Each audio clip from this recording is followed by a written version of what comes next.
กำยองล้านนามีมาแต่ไทยลูกหลานอย่าได้ลืมลาถ้าเฮาบ้าหักลืม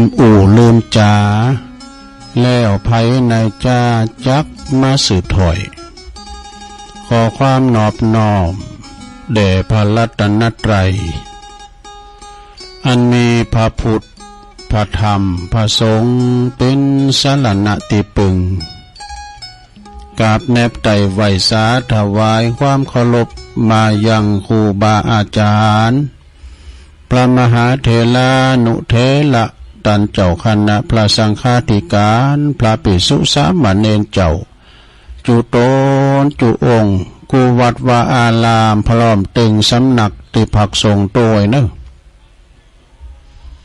เจริญปอนมายังบรรดาปออกไม่ออกศรัทธาตันสาธุชนนักศีลนักบุญคุณดีทั้งหลาย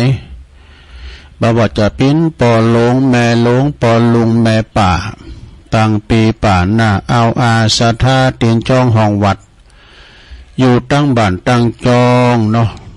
ตอนบ่ายมาบ่าย3 โมงปลายมาสักน้อยก็ไหลคืนหมุนคืนมาฟังรายการสารธรรมยามแรงยามบ่ายซึ่งก็ตามปกตินั้นก็จะเป็นรายการของอาจารย์พระครูอภิวัฒนวิกรมเป็นผู้ดำเนินรายการและก็มีผู้ร่วมรายการก็ท่านพระครูสุมเมธธรรมเสวีเจ้าอาวาสวัดม่อนฤาษีโอ้หลายปุตละเนอปฏิภาณละทุลาเนอศรัทธาญาติโยมทั้งหลายวันนี้อาจารย์พระครูอภิวัฒนวิกรมเปิ่นก็ไปติดประชุมที่วัดปุณดอยสะเก็ดเนอะไปกับหลวงพ่อรอง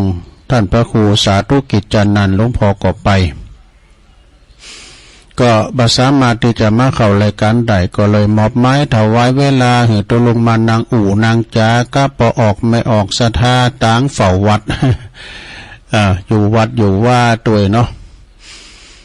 ก็มามาจาก็ปออกศรัทธาต่างหลายนะแต่เจ้าก็ฟุ้นอ่อยมาหน่อยนึงนะตกมาบัดลายมันก็เพื่อก็ระมัดระวังเน้อกรมอุตุนิยมวิทยานี่นะเพราะว่าระวังตั้งแต่วันที่26ถึงวันที่29ด้วยเมื่อหลังจะมากันนำเมื่อเป็นกินใหญ่ต้านโลงให้ก็งานสลากหักใหม่ก็ไล่ตีไล่ตั้งได้ก็ขอควรที่ว่าจะระมัดระวังไว้เนาะนำดินหินผาเวลาว่ามันตกมาอยู่ไกลฝั่งไกลห้วยไกลด้อยก็ใจความระมัดระวังนะเอาไปหันว่าต่างงานในเมืองนอกเมืองนาเปิ้นแปลงหอแปลงเฮิรนอยู่ไก่ดอยเนี่ยมันสไลด์เฮ้ยพิว่าติมปลอดภัยดอยตั้งเปิ้นมันมิ่มหินผาได้ฝนตกเขาดินมันน้ำเนี่ยมันก็นักเขาเนาะแล้วก็สไลด์คือมันยะมันอยู่ล่ะทะลุปูปังทำก็ไม่ก็ต่อก้ามจังก้าบานจองหอเฮิรนเปิ้นก็เสียหายทั้งชีวิตและรับทรัพย์สินแล้วก็สิ่งนี้ต่างๆก็เอาหันภัยเนาะหันภัยจากฝนตกหนักตกหลายจากนั้นก็ใจความระมัดระวังเนาะต่อไปก็ขอประกาศและจื่อรายนามที่สถานีต่างๆคืนบุญเนอที่เปิ้นลิงก์สัญญาณมาก็ขอบคุณสถานีตั้งแต่เวลา 15 ถึง 17 นาฬิกาหรือว่าบ่าย 3วันนี้ลงเลยมาหน่อยเนอะ ลงเลยมาหน่อยนึงก็มีสถานีวิทยุขึ้นธรรมะของชุมชนวัดห้วยตองซักเนอะ FM 98.75 เมกะเฮิรตซ์อำเภอจอมทองอันนี้ก็โซนไต่ซ้ายไต่ก็ฟังกันไปเนอะขอบคุณสถานีวิทยุคณะสงฆ์อำเภอฝางจังหวัดเชียงใหม่ FM 100.25 เมกะเฮิรตซ์พี่น้องไม่อายใส่ประการฝางก็ฟังกันหลายขอบคุณสถานีวิทยุคลื่นพระพุทธศาสนาการศึกษาและวัฒนธรรมของวัดฝายหินเนอะ FM 104.50 เมกะเฮิรตซ์นะอันนี้ก็องค์ขลงในเมืองก็ฟังกันลงกันหลายนะศรัทธาแล้วก็สถานีวิทยุมนต์เสียงธรรม วัดบุพารามอำเภอแม่แจ่มเนอ FM 106.25 เมกะเฮิรตซ์พี่น้องแม่แจ่มก็ฟังกันหลายเป็นบ่โทรบ่ได้ขอบคุณสถานีวิทยุบ้านทุ่งเรดิโอ FM 89.50 เมกะเฮิรตซ์เนออำเภอสันป่าตองของประดมพุทธวงศ์เนอคืนนี้ก็ไปไกลแล้วก็สถานีวิทยุวิทยาลัยสงฆ์นครลำปางวัดบุญญาวาสมจรลำปางเนอ FM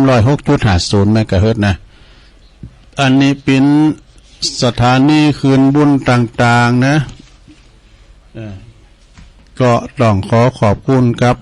เจ้าหน้าที่ดีเจพอสถานีทุกคืนเนาะในเครือข่ายคืนสีขาวตีลิงสัญญาณนี่ไปก็เป็นบุญอาสดาญาโยมทั้งหลายเป็นกำลังใจพอออกไม่ออกศรัทธาญาโยมกันได้ฟังแล้วก็เป็นการเอาอกเอาใจคุณเฒ่าคุณแก่ที่ไปไหนมาไหนบ้านลุกบ้านใดก็ฟังรายการเนี่ยเด้อมันมีหลากหลายภาคภาษายองภาคภาษาเมืองภาคภาษาไทยเอกะนะบางทีก็มีภาคภาษาพี่น้องปากยอตัวพี่น้องไตเนี่ยน้องสดาน้องก็ฟังกันไปนะเป็นการสืบชะตาคุณเฒ่าคุณแก่ด้วยเพราะว่าการฟังนี่มันง่ายจำบางตุนบางคุณแนวจำกูตุนนะวันนี้ตุนได้จะมาอีนะวันนี้ตุเจ้าตุนได้จะมาเนี่ยเปิ้นจำนะเปิ้นฟังดูเปิ้นฟังเป็นอาจินก็ฟังกันไปซะนะลูกหลานไปเยการทำงานเขาก็ฟั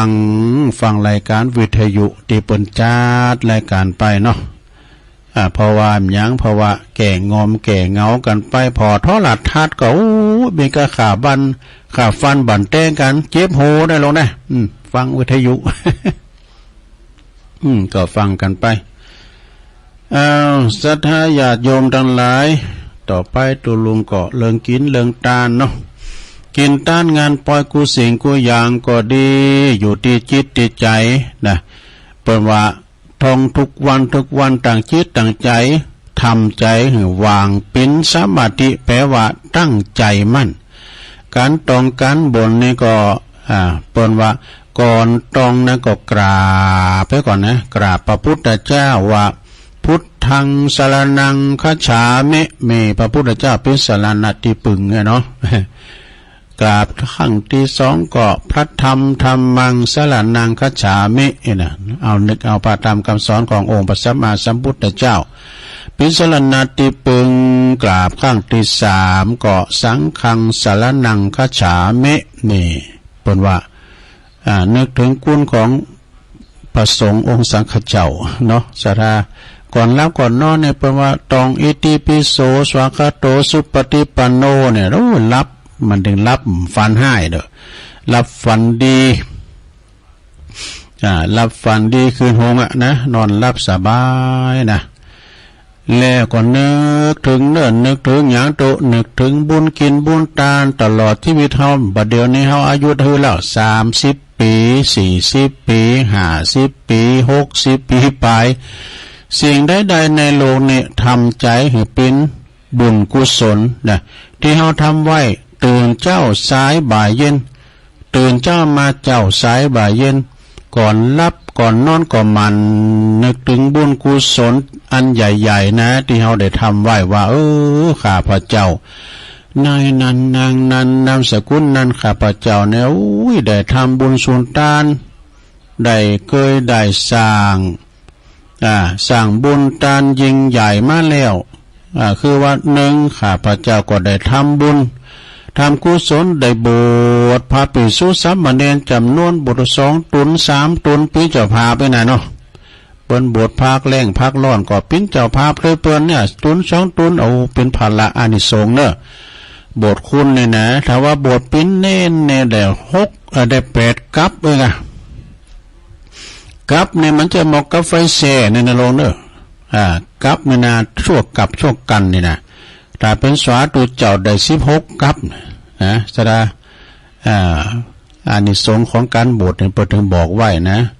แล้วก็2เฮาก็เคยลมกึดลมสร้างห่างแปลงพระประธานในโบสถ์ในวิหารหรือว่าศาลาการประเลนอย่าเมื่อเปิ้น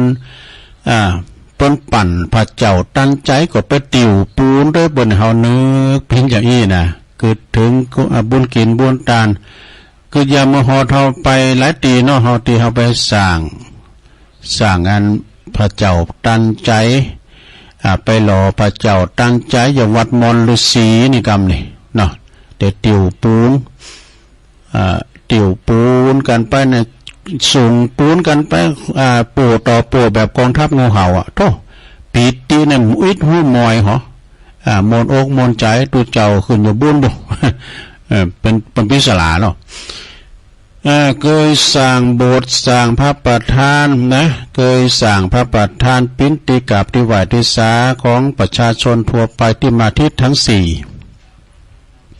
ข้อที่3เนี่ยบอกว่าเคยลมสร้างเสนาสนะวัดวาอารามต่างๆเนี่ยเปิ้นขุดน้ำบ่อก่อศาลาก็ไปจุยเปิ้นนี่เคยไปจุยเปิ้นหรือว่าเฮาไม่ได้ไปเฮาออกปัจจัยก็ได้บุญเหมือนกันน่ะเนอะศรัทธาเนอะสร้างเสนาสนะกุฏิโรงโบสถ์วิหารศาลากั้นหยังต่างๆนี่นะสร้างโคนี่มันข้ามน่ะโลนะสร้างโคเตี้ยวไตนี่นะขามน้ำก้าขามหน้าหุ่งก่อนนี่เป็นมีโคยาวนะซะนะโคยาวเนี่ยสุดกลางตุงอ่ะนะเฮาแบกเข่าหาบเฟิงก็มาดังโคยาวนะ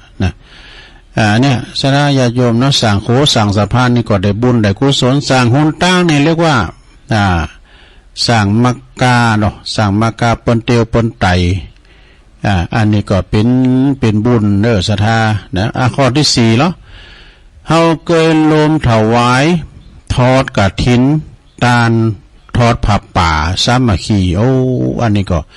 เป็นบุญเนอจะถึงหน้าเทศกาลละทอดกฐินผ้าป่าอานิสงส์ก็ยิ่งใหญ่เนอะศรัทธาเนอะ ออกภาษาแล้วก็เฮาก็จะมีงานเทศกาลงานบุญกฐินแต่ทอดกฐินนี่ก็เป็นการที่ว่าเฮาก็เกิดสร้างหางแป้งนะวัดวาอารามต่างๆตัวนะทอดกฐินแล้วก็เนาะนี่แปลว่าเคยลมปิ้นเจ้าภาพออกโครงตาลนี่นี่สำคัญเนอะโครงตาลนี่มีแต่หึงอันเนอะสะดาเนอะมีมุ้งสมัยครูบาสมัยพระเวสสันดรมาแล้วนะพระเวสสันดรนี่หลังจากที่ว่าเปิ้นได้เกิดมาแล้วเนาะใหญ่หน้ากาบ้านมาเปิ้นกอบสอบตาลปิ้นมหาตาลแปลงโครงตาลกุฏิประตูถึง4ประตูกับศาลาคุมร้อยแถมเปิ้นสร้างแล้วก็ไปจ่ายตานถึงวันเพิ่นขาดเด้อเปิ้นว่ากันไปตานข้าวตานน้ำเปิ้นกินอิ่มน้ำสำราญเนี่ยมันเกิดปีติยินดีโลโมนอกโมนใจเอาไปเปิดห้องตาลนี่ซะได้เวลาว่าข้าวของเฮามันเลยน่ะเนาะเฮาก็จะว่าของกินเฮาล้ำจ้าให้เกิดปุ่นเนาะก็เว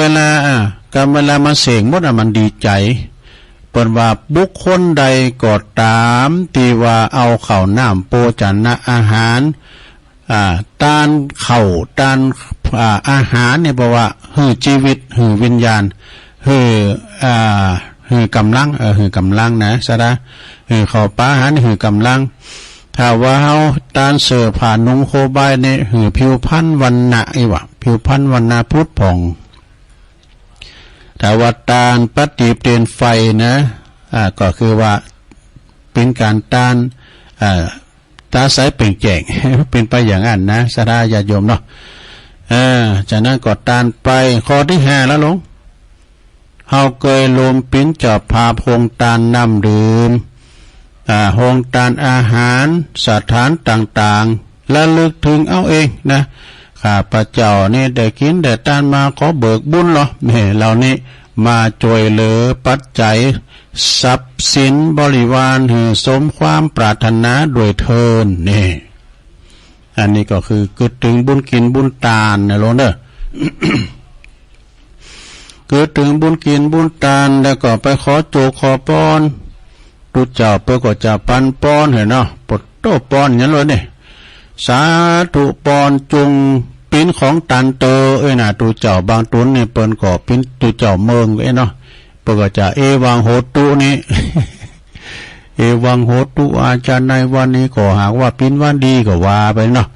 แล้วบางตนไปก็จะป้อนเป็นไทยป้อนเป็นไทยว่าจะได้นะป้อน7ประการก็มี10ประการก็มีนะเพราะว่าเกี่ยวสารพัดนึก10ประการก็นี่จะได้ก็ป้อน7ประการนี่เปิ้นตั้งแต่อายุวัตโกแล้วกันนะอย่างหลวงพ่อตุลุงทองวานปู่โก้นี่มุนต์จ่าไปทำมันจับพอจับแม่เนาะปู่โก้มันทำบุญอายุดมอายุวัตโกชอบใจเนี่ยธนาวัตโกเนี่ยตัวมันชอบใจปู่แปะไปฟังดูดมปู่แปะได้ยามนะปู่แปะก่อนนี่มุนต์เจ้าไปกับโอ้ตัวเจ้าก็ปันป้อนอายุวัตโกไม่เอาว่าไม่เอาเนี่ยเกิดใจแต่ตัวเจ้าก็โหยเนี่ยอายุวัฏแปะธนวัฏแปะถูกใจอันนี้เป็นกำลิ่นมาได้เนี่ยตุลุงทองประวัตินะก็ที่หนึ่งอายุวัฏโกเนี่ยคือจะเลิศโดยอายุเนื้อญาติโยมต่างหลายอายุมันยืนยาว120 ขบเข่าวาสาแต่เตียวใดไปปีนเนอ120 เต็บเซฟครับอันนี้ก็ไม่เคยเอาเหมือนกันนะจะเป็นพระละลูกหลานก็อีเนาะข้อที่2ธนวัฏโกเนี่ยตัวเจ้าไทยปัญจปันปอนให้เจริญด้วยทรัพย์มีทรัพย์สินเงินทองข้าวน้ำโภชนาหารเนี่ยนะข้อที่3สิริวัฏโกปันว่าเจริญโดยสิริมงคลเนอะสิริมงคลสิริในสีสิริอยู่ที่ไหนตอนเจ้ามาในมันอยู่ที่หน้าเขาล่างหน้าล่างตาตอนกลางวันอยู่ที่อกตอนที่เขานอนอยู่ที่เท้านะสิริเขานี่นะ ข้อที่4แล้วยัสสะวัฏโกเจริญโดยยศถาบรรดาศักดิ์นึอันนี้นะยศถาบรรดาศักดิ์ในยศยัสสะอย่างต่างๆข้อที่5นี่พละวัฏโกนะก็เจริญโดยพละกำลังอันนี้สำคัญแต่เด้อร่างกายเขากำยำมีพละกำลังแข็งแรงนี่นะลุกมอเตียวมอมีโรคภัยไข้เจ็บมาเบียดเบียนเนี่ยอุ้ยเป็นพละวัฏโกแต่เด้อ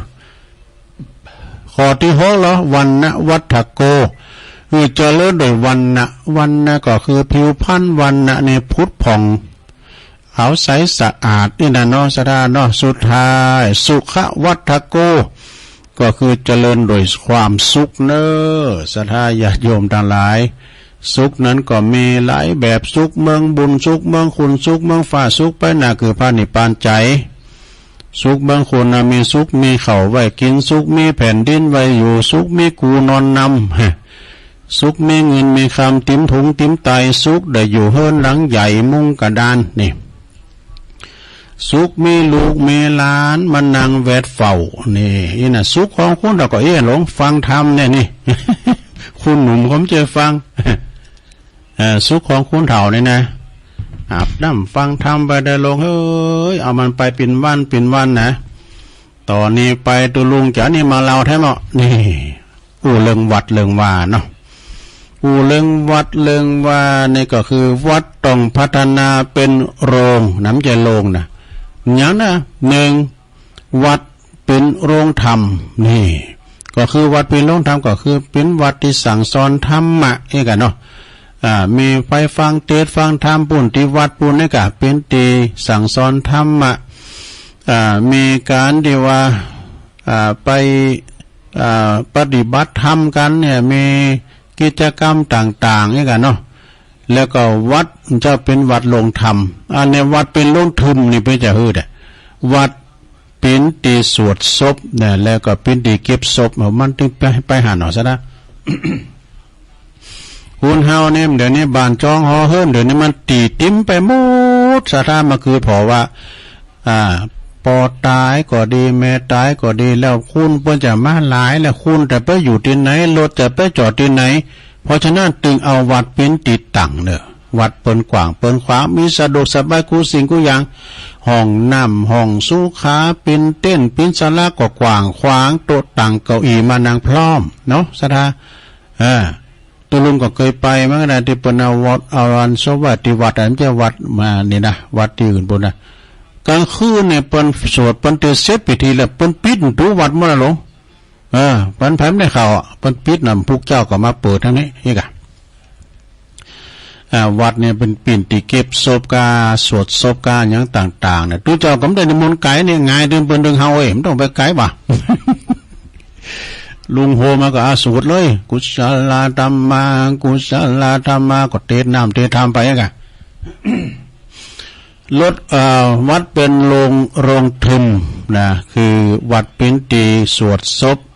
ปิ่นติเก็บศพต่างๆแล้วก็วัดเป็นโรงละครนี่เป็นโรงละครก็คือปิ่นวัดติ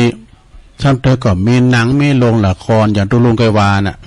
หนังขย่ามันเดินหน้าวัดปิ่นติต่างนั้นมันมาจอดเทินบอลโลนะเดี๋ยวมันเตียวไปเทินบอลโลแล้วก็เดี๋ยวมันเปิดเคืองไหมนะเจริญสุขสวัสดีพ่อแม่พี่น้องในค่ำคืนนี้มาดูหนังกลางแปลงที่บริเวณหน้าวัดปุโรใจดีโรแลนด้วยรถขยะจากบริษัทหัวสีบริษัทหลายบริษัท BN หัวก่อนนี้ดังเนาะห้างหุ้นส่วนจำกัดตรากระต่ายบิน มันมีเนาะบริษัทแหลมทองการแพทย์เนี่ยยาถ่ายพยาธิตัวตืดเทศสิก่อนนี้มันน้ำก่อนนี้มันหนัง16ก็มีนะเนาะมันผากเลยดูก็มาได้ข้อมูลเจ้าบันเฮานะมันเอาไปผากขอตัวปตัวก็เดือดได้แล้วอย่างจังซอเหมือนกันเด้อก็มันหู้ข้อมูลนี่นะคนนั้นมันเป็นขี้เหล่าพองก้าไอ้นี่คุณนั้นไปไอ้นะปวดมันเอาเป็นผากเมืองไอ้นี่ผากนี่นะอะไรมาเก่าขายยาเนี่ยถ้าหากว่าผมขายหมดต้นนะพรุ่งนี้ผมใช้1 คืนเนี่ยบุตรใจดีเนาะรุ่นหรือไปมาซื้อกันนี่วัดเป็นโรงละครเนี่ยเป็นโรงหนังโรงละครแล้วก็วัดเป็นโรงพยาบาลอันนี้แน่นอนนะเนาะคือวัดเป็นดูแลสุขภาพพี่กันเนาะสะดาเนาะบางวัดนี่วันเจ็บไข้ได้พยาธิเนี่ยเปิ้นไปรักษาที่วัดน่ะสะดาเนาะไปรักษาดูแลพอคอยดูแลต่างวัดต่างว่าวัดเป็นโรงพยาบาลแล้วก็วัดเป็นโรงเรียนอันนี้แน่นอนเด้อแต่ก่อนนี่โรงเรียนมันจะมีเด้อมันมีโรงเรียนวัดอันนี้แล้วก็เป็นศิลปะด้วยนะเห็นหนังสือนางหาจบมาแล้วก็เป็นพระหันเลยนะเป็นที่เรียนหนังสือมันหนังสือมันหนักสะนะไปหามเห็นหนังสือแล้วก็วัดคือโรงแรมอันนี้มีแต่เป็นวัดเป็นที่พักอาศัยด้วยสะนะเวลาเฮาไปที่ไหนก็ดีไปกงไปไกลไปพักวัดเนี่ยมันสบายเป็นตีหลังโรงแรมนะสะนะเขาแล้วปีเลี้ยวเนี่ยเนาะไปพักที่วัดปุ่นแม่ห้องซ้อนแม่ลาหลงกะวัดแม่ลาหลงปุดรู้วัดปนในอย่างกับอันเนี้ยที่พักที่แขกอาคารตุกะนะพักเพื่อพระอาคารตุกะพระเสด็จบอกงามห้องน้ำห้องยังเป็นมีหม้อน้ำห้อนแล้วก็ส่งกาแฟได้คุณเดียวนะวัดคือโรงแรม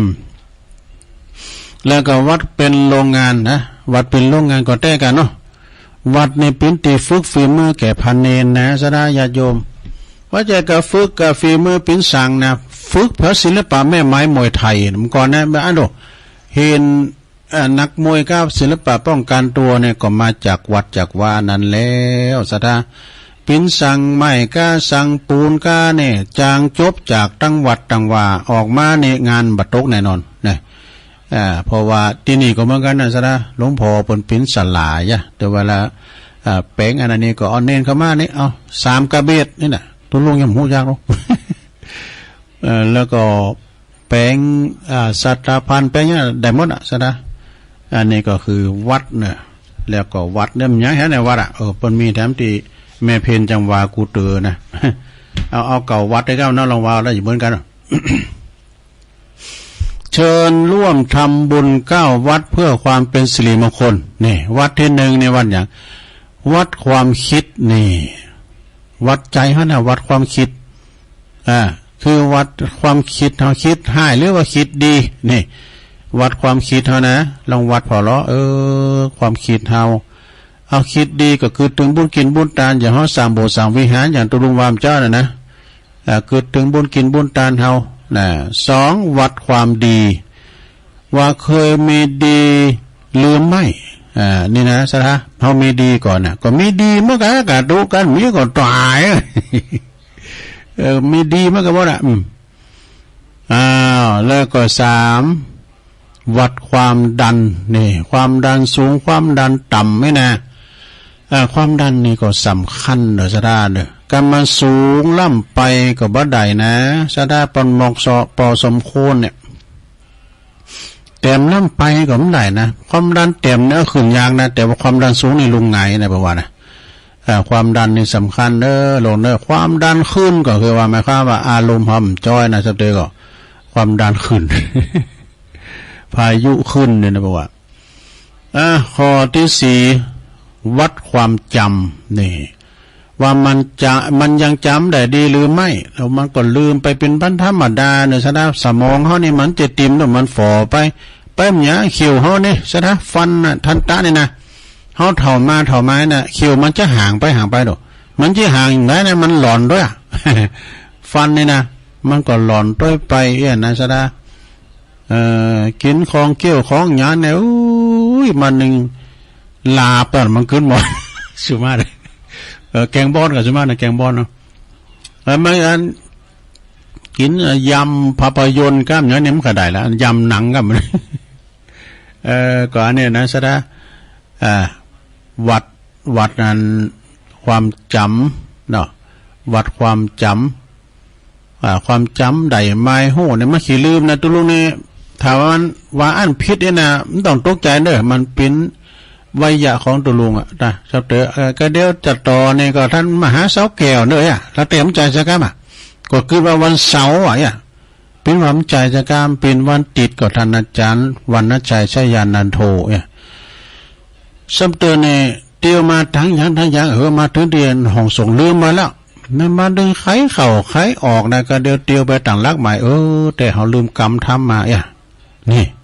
อันนั้นก็เป็นสัญญาไม่แน่นอนขี้ลืมเป็นธรรมดาเนอะมันจะมีพองมันไปตามไว้นะเขียวไปอันน่ะซะนะจะไปลืมกินข้าวเนอะ จะไปลืมอันกินข้าวสัตตาวัดความจำนะวัดความจำก็จำได้ไม่รู้นะสัญญาไม่แน่นอนข้อที่ห้าวัดหัวใจนี่วัดหัวใจว่ามันเต้นเร็วหรือว่าเต้นจ้าเป็นมีดูซะนะเป็นเอาอันมาจับหูจับอกเขานะ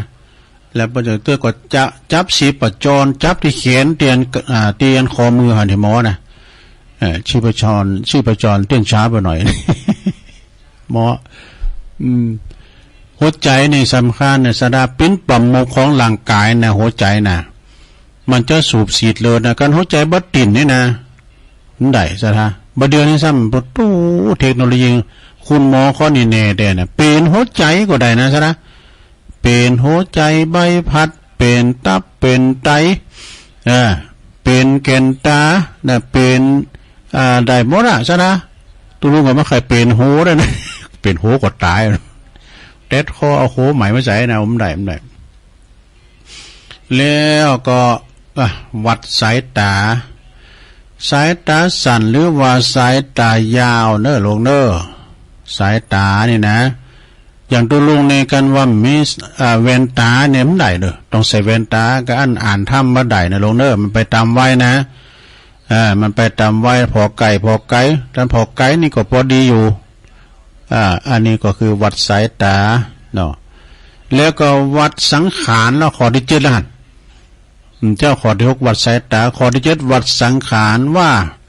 มันตึงหรือว่ามันยานในพอพิพันธ์วันนะเขาเนี่ยหลงแต่ก่อนนี้ยิกผมได้ย่ำเดือนในโปรแกรมไหนได้หันเนี่ยมันผิวพันธ์วันนะนะมันก็เหี่ยวย่นไปตามวัยสราญาติโยมทั้งหลายตั้งแต่สรีระลางของเขาถึงมูดความจำก็ดีตาก็ดีหูก็ดีเขี้ยวก็ดีลิ้นก็ดีนะ ตาหูจมูกลิ้นกายใจนี่มันเหมือนเก่าแล้วแต่ก่อนเนี่ยอย่างตุลุงวานะปวดหัวโมงนี่นะคบกินขวะคือเขากินมันยังกันแล้วหน่อยน้อยก็เอาปืนมากินอ่ะเดี๋ยวนี้มกกีบเนี่ยไหวเต้ลงเอ้ยเขียวมั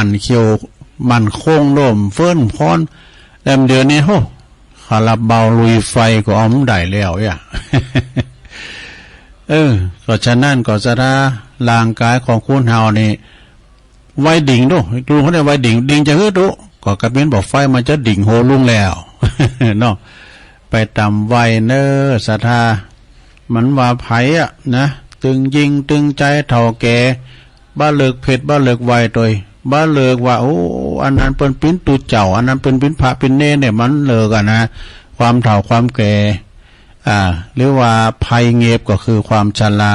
เข้ามาครอบงำเหมือนกันหมดอ่ะวัดสังขารไปแล้วเนาะสังขารละธรรมสังขารของเฮาหมั่นเตงหูความเงงไปมา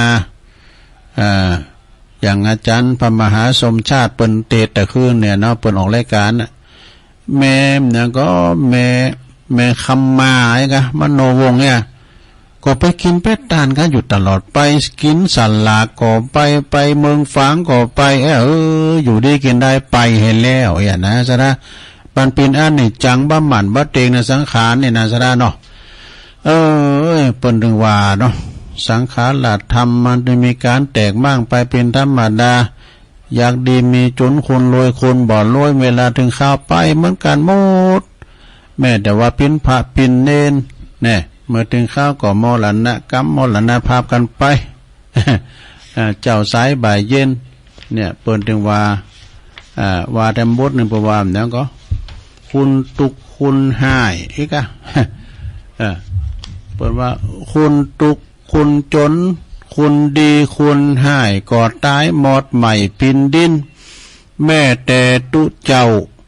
ผู้ตีทรงศีลอย่างมวยจีวินนอนตายความหนาเนี่ยอย่าหวังอันยังนะหวังเอาอันยังปอลุงแม่ป่าแผ่นพระสุธายังมั่งบ่หินบ่ผาก่อนเตาโหดจ้างยางโหดแตกเป็นห้อยหิไปเตอะเนี่ยเปิดว่านะหิหาไปเตอะบ่ต้องไปคอยเงินเตามอนดอยเอาไปตัวเมื่อใด ก็เตะกันเนาะมันถึงเอาไปตัวเมื่อใดได้เตะเป็นธรรมดาเน้อศรัทธาญาติโยมเนาะกินตันไปจ่ายนะลงเอ้ยเนี่ยเปิดถึงว่าความตายนี่มันมีเหมือนกันหมดเขาจะไปประมาทละสาประมาทว่าเฮายังหนุ่มยังแน่นอยู่ปิ้นยังไงตัวแลนะอันนั้นถือว่าเฮาประมาทแท้ๆนะประมาทในการกินการต้านประมาทว่าเฮายังมีความประมาทเดี๋ยวเกิดหายไปไหนวัดความดันวัดเนี้ยตัวลุงก็โจทย์ไว้เหมือนกันแล้วเอามานะวัดหัวใจนะว่ามันต่ำหรือว่ามันสูงเนี่ยวัดหัวใจนี่ก็สุดท้ายนะวัดที่เก่าวัดสันดานนะวัดสันดานที่8ก่อนวัดสันดานดีหรือชั่วสันดานเนี่ยเป็นคำกลางเหมือนกรรมเนี่ยนะสดากรรมดีก็กรรมขาวกรรมดำก็คือกรรมอกุศลกรรมอย่างสันดานดีก็มีนะสันดานบดีก็ชั่วอีนะสดาแล้วก็ข้อที่เก่าวัดหัวใจว่ามันสูงหรือว่ามันต่ำนี่ผู้ใดหากว่าเขาได้ครบทั้ง9วัดนะผู้นั้นยอมเจริญรุ่งเรืองแน่นอนนี่จบลงไปในสดาเนาะเนี่ยเรื่องวัดเรื่องว่าสดาญาติโยมทั้งหลายเรื่องวัดเรื่องแล้วยังมีคำกรทั้งหน่อยว่านะค่าของวัดนะคุณของวัดเอาวัดตลอดได้วะเนี่ยเขาอยู่กับวัดก็ว่าวัดได้ก้ามเนาะแล้วก็ว่าอื่นเนี่ยว่าวัดได้ก้ามวัดคือบุญสถานสำราญจิตนี่วัดคือแหล่งรวมมิตรคิดสร้างสรรค์วัดคือต้นแบบอย่างทางชีวันวัดคือต้นแบบอย่างทางชีวันวัดคือแดนสวรรค์อนันตคุณนี่ วัดคือศูนย์รวมน้ำใจทั้งไทยชาติไทยทั้งชาติวัดคือแดนนักปราชญ์ประกาศหนุนวัดคือแดนเมตตาเพื่อนาบุญวัดคือแดนอาดูลจำรูนธรรมวัดคือรากฐานกรรมศึกษาวัดคือสัพพสวิชาสัพพพิชาพาอิ่มหนำนี่วัดคือศิลปะวัฒนวรรณกรรมวัดคือศูนย์รวมธรรมค้ำโลกาวัดมีคุณค่าสุดท้นจะบรรยายนี่จบว่านี่13วัดกันเด้อจบลงไปต้องขอบคุณที่เป็นสูงมากเนาะสระก็วัดนี่สระญาติโยมเปิ้นว่าไผก็ดีนะเฮาไปว่าโอ้เฮากันเฮาอยากแต่เด้อไปหาตั้งใดก็มใดมีนะเขาวัดเด้อมาถึงใดนะอย่างนั้นก็มาใหม่ดูวันเอามาไปนะคุณที่เปิ้นอดอยากกันเนี่ยนะเปิ้นมานะจำเตือนนะเฮาก็เอ็นดูเปิ้นเนาะก็เอาเปิ้นนะจากนั้นก็มาก็ปากะปองก็นุ่มก็มันถึงมีดูของที่เฮาสะสมไว้เอาเปิ้นเด้อเปิ้นกินเด้อเปิ้นได้หายหิวโหยอยากกันเนาะอันนี้เป็นอย่างอี้มันจะว่าปโถมีหันลายขี่รถเคยมาใหม่เช่งเนี่ยมาถามตัวลุงตุบัดเดือนนี้ผมได้งานแล้วนะแล้วผมยังกล้าเจ้าหอเดือน700ผมขอนะบุตรโคก็มาขอกันง่ายๆปีแล้วครับปีได้งานนี่ได้แล้วหวานแล้วก็ย่างกาหอว่าเดือน700ผมขอเมตตาตุมาจวยพวกเด้อว่าก็มาถามเลยกระปูกับบักจริงอันนี้มีแต่นะสนามเจจูนะมีแต่เนี่ยเอาละเนาะตัวลุงก็จะขออ่านตั้งลายกันเด้อวันผูกนินศรัทธาญาติโยมประกาศข่าวสารงานบุญสักหน่อยนะวันที่28วันผูกนินกันยายนนะเวลาก็ตอนบ่ายคณะสงฆ์ทุกวัดทุกอารามในอำเภอดอยหล่อนี่นะเปิ้นก็จะมีโดยเมตตาบารมีธรรมหลวงพ่อท่านพระครูสุนทรธรรมานุโยคหลวงพ่อใหญ่เจ้าคณะอำเภอดอยหล่อแล้วก็รองเจ้าคณะอำเภอดอยหล่อท่านพระครูสาธุกิจนันท์วัดพระธาตุดอยน้อยเจ้าคณะตำบลทุกตำบลเจ้าวัดทุกวัดทุกอารามเปิ้นจะไปโลมโตกันที่วัดหนองเหงตำบลสันติสุขอำเภอดอยหล่อเฮานั่นแหละนะในเมตตาธรรมอาจารย์พระครูวรธรรมนาถเจ้าอาวาสเนาะเปิ้นจะมีการเจริญพระพุทธมนต์เนาะเฉลิมพระเกียรตินะถวายเป็นพระราชกุศลแด่องค์พระบาทสมเด็จพระวชิรเกล้าเจ้าอยู่หัวแล้วก็สมเด็จพระราชินีพันปีในวันพุกนี้เวลาตอนบ่ายนะตัวลุงก็จะเป็นตัวลงไปโดยเปิ้นโดยเปิ้นได้รับความเมตตาในเมตตากรุณาอันยิ่งใหญ่ในพระเดชพระคุณท่านเจ้าคุณพระเทพมังคลาจารย์เจ้าคณะจังหวัดเชียงใหม่เปิ้นจะมารวมสวดมนต์ด้วยศรัทธาจ้างเหยียบหน้าพระเถระเยี่ยมวัดนะเป็นมงคลอย่างยิ่งพร้อมกันนั้นเพื่อจะได้มอบใบตราตั้งเจ้าอาวาสในเขตปกครองในอำเภอดอยหล่อแล้วก็ใบตราตั้งรองเจ้าอาวาสแล้วก็เลขาด้วยนะหา6รูปด้วยกันนะวันพุกนี้ที่วัดหนองเหงนะตำบลสันติสุขตักตังลายก็สุดทานลื่อหลงลื่อหลงตักมาตังลายขอบคุณแม่อำพรแม่แดงจากเต็นดอกไม้จอมตองบัญชาด้วยแม่ยายจันเรือนใส แม่ยายจันเรือนใสเวียงตาการด้วยนะแก่เก่าปะหลงสุเมธนี่ก็จากสันกำแพงบนนะปะหลงสุเมธแล้วก็แม่ครูเกษินีตัวคุณดอยนกยุงตัวในเมตตาธรรมหลวงพ่อพระครูสันติเจติยากรนะวัดเขตกาลามใบสานะครับนวลนิชาวชาติโดยแม่คุณแม่กันดาสีเนตรฟังจากหางดงชัดเจนดี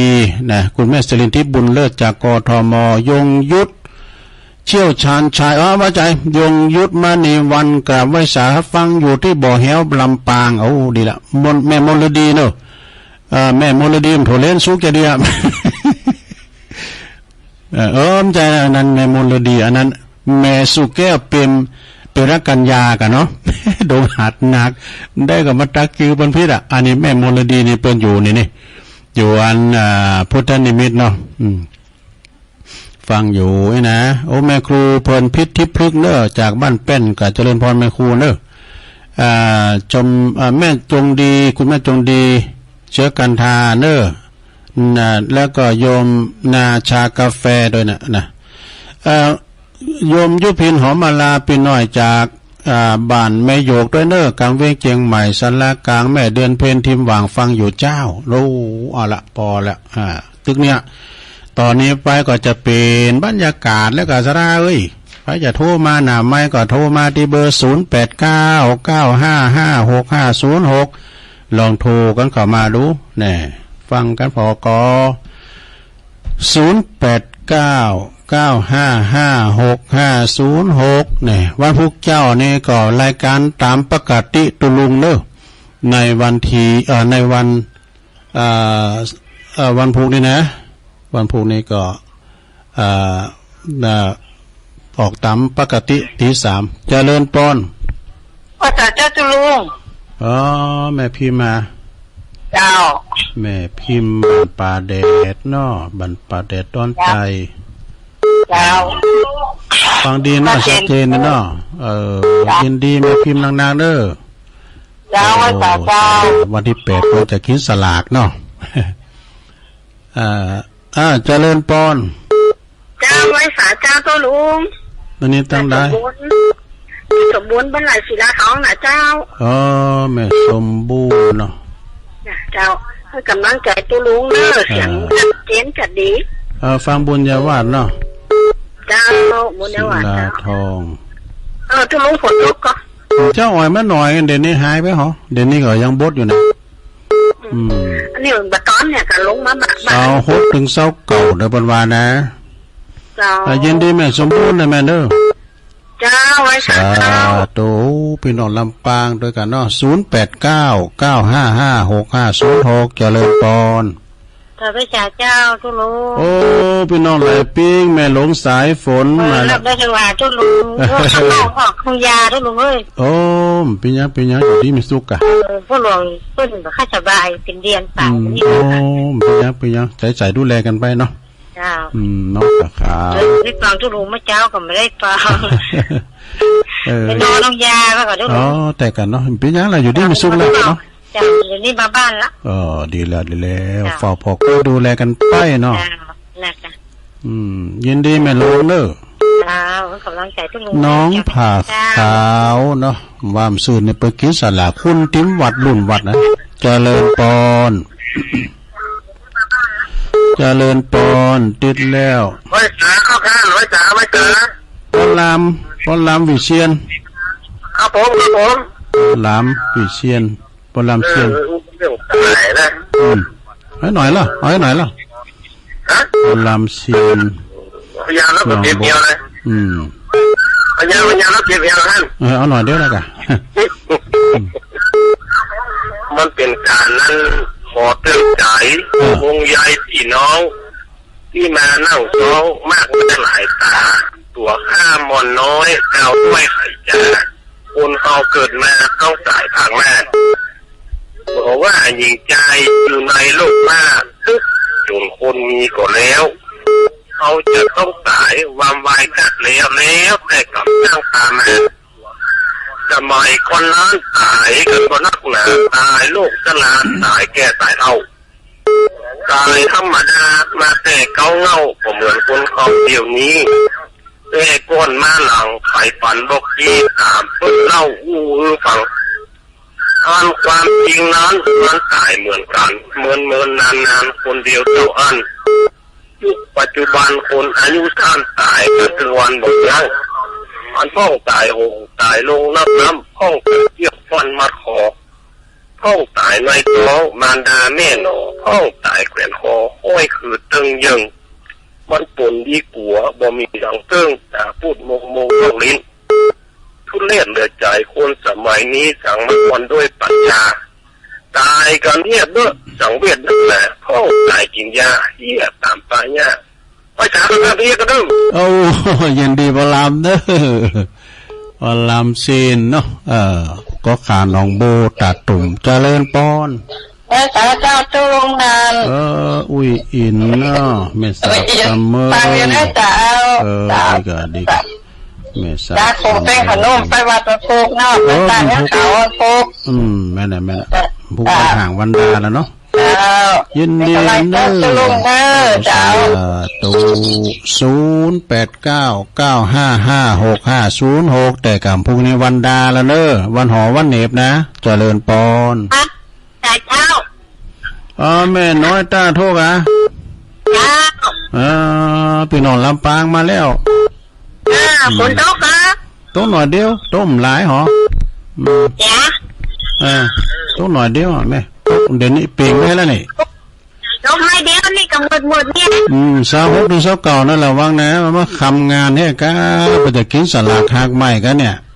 กูไม่พูดคนวานะยินดีไม่น้อยดูสาธุวันที่วันที่เก่านะเก่าตุลานะ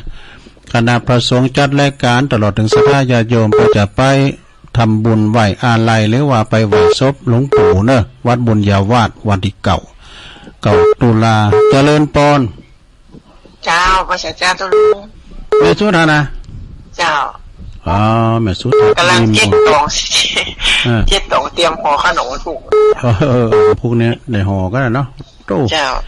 เมื่อวันเจ้าเนี่ยมีสักขันแต่ว่าเพราะว่าหลวงพ่อเพราะว่ามันเป็นวันพุธด้วยมันเพิ่นมาเลยเป็นวันพุธเนาะเป็นเจ้าไปเป็นซะกับผีกับตูผีน่ะ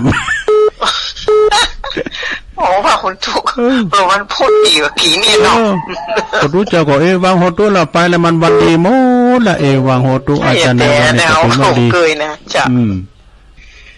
ฟังตลุงแล้วมาเขียนเนี่ยลุงก็ขี้ลืมขนาดนั้นเดียวนะขี้ลืมนะเจ้ากะอย่าได้เนี่ยโดนด่าอะค่ะ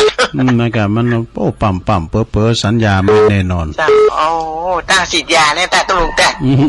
ยังได้ยังเบาคือหลงที่ลืมจ้ะก็ยินดีแม่สุทัศน์เด้อเจ้าสาธุท่านสาธุจ้ะแม่สุทัศน์นี่ก็แม่เสี่ยวเหมือนกันน่ะเจริญปอนเจ้าไว้เจ้าตุลุงฟังอยู่เด้อแม่น้อยอุดดีเนาะจ้าฝนตกตุลุงหนักอยู่ในห้องนี่โอ้ดีอ่ะฝนตกกับตุลุงตกมันเดียวอ่ะต้มหลายอ่ะลำปางตกหนักบ้านไร่นาน้อยเนาะเจ้ายินดีแม่นะเด้อจ้าสาธุโอ้สายแน่นนาอยู่เด้อน้ำสายเนี่ยเดี๋ยวเดี๋ยวหลุดไปเข้ามาใหม่อ้ำสายก็เดินได้พักปีกก็เดินได้เรานี่ท่านะเตะทำเจริญปอนไปตัดเจ้าตุลุงแม่ใหม่ไปคือเด้อปีน้องแม่คือดอยสะเก็ดน้องมาแล้วเจ้าของลาบเนาะแม่คือดีดีละขอบคุณเด้อขอบคุณเอาให้ใจอีกก่อนเนาะก็เดี๋ยวตัวลุงก็มาแถมเจริญปอนกันเด้อเดี๋ยวฟังเปกัมนะ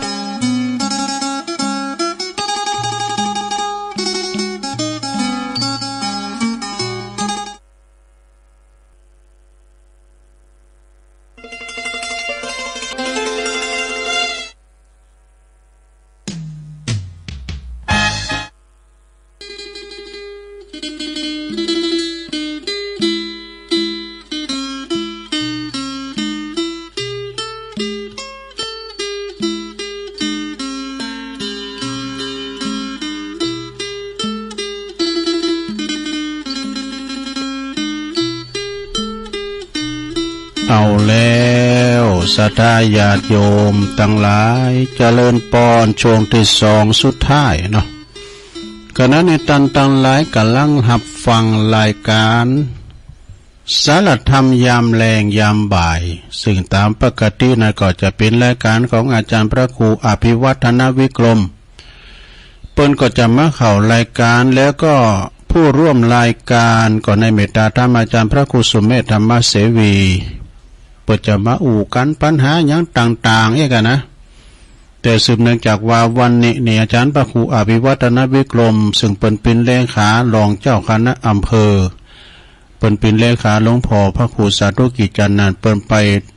ประชุมประจำเดินสัญจรแต่ปุ่นดอยสะเก็ดปุ่นเนอ ก็เลยบัสะดวกที่จะจัดเลยมอบไม้ถวายเวลาตัวลุงจัดแดนกำก็มานางอู่นางจาก็พอออกศรัทธาเนอนะก็จะไปลืมเนอศรัทธาญาติโยมวันพุกนี้เป็นวันห่างวันดาเนาะหลายวัดที่เปิ้นมีกินเมตตางานเดือน12นี่นะ12ปิ้งนี่นะเปิ้นก็กินสันหลากหักไม้กันตาตาลสังตาลตุ่นเงินกันหลายอย่างนะโอ้เกือบทั้งไข่ทุกวัดแล้วตุลงก็ขอประกาศงานสลากย่อมที่วัดหลวงเว้งหลับปูนดำกำเนาะ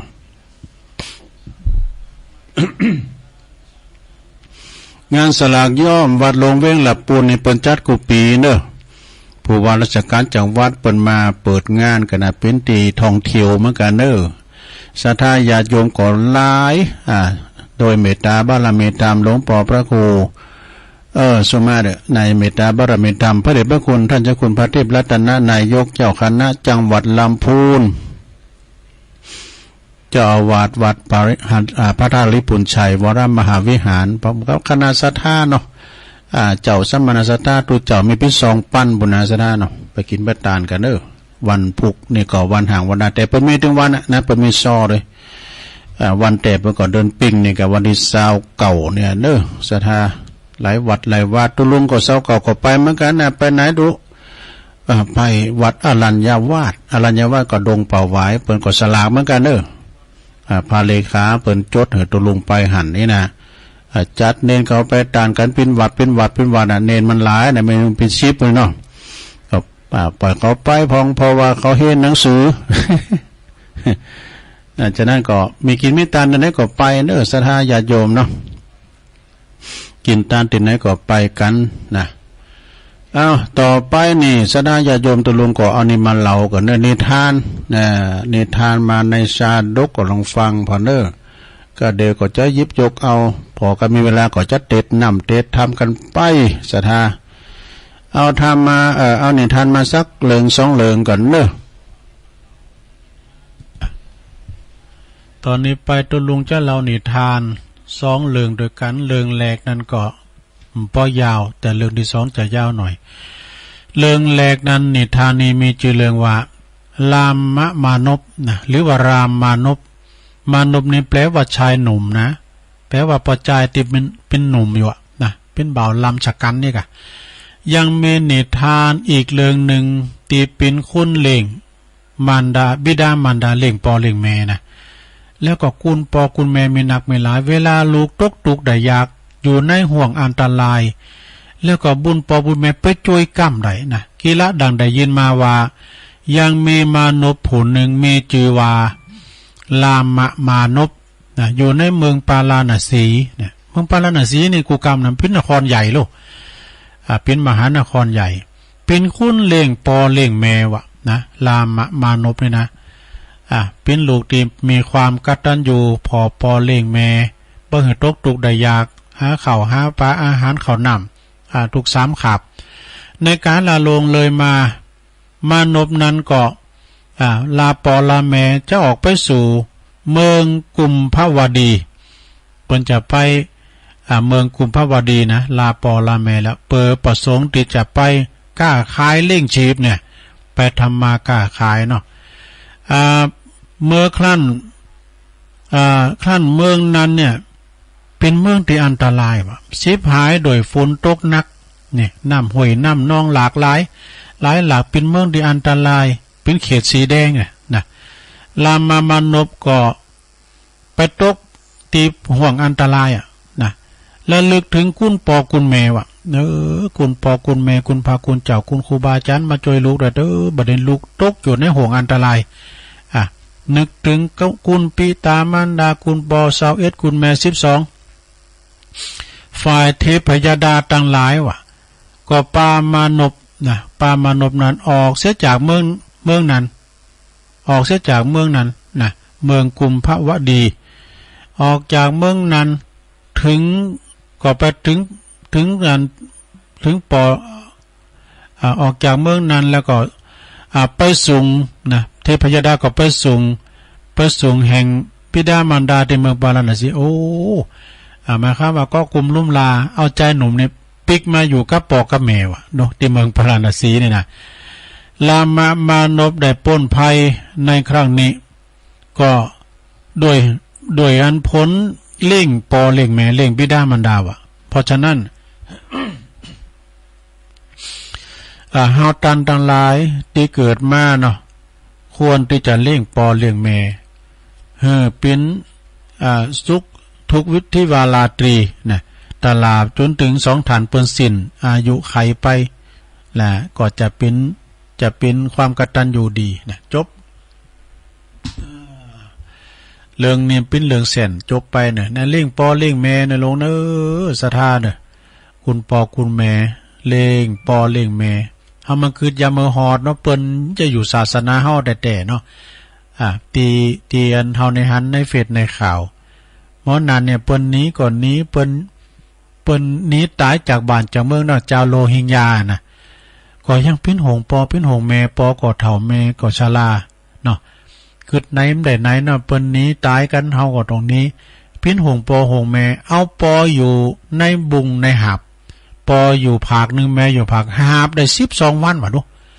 เขาน้ำกำกินก็ไม่ได้กินเปิ้นยังถ่ายคลิปมาพอดูหาปอหาบแม่ดูปออยู่ภาคนึงแม่อยู่ภาคนึงอันนี้กัดท่านอยู่แต่นะ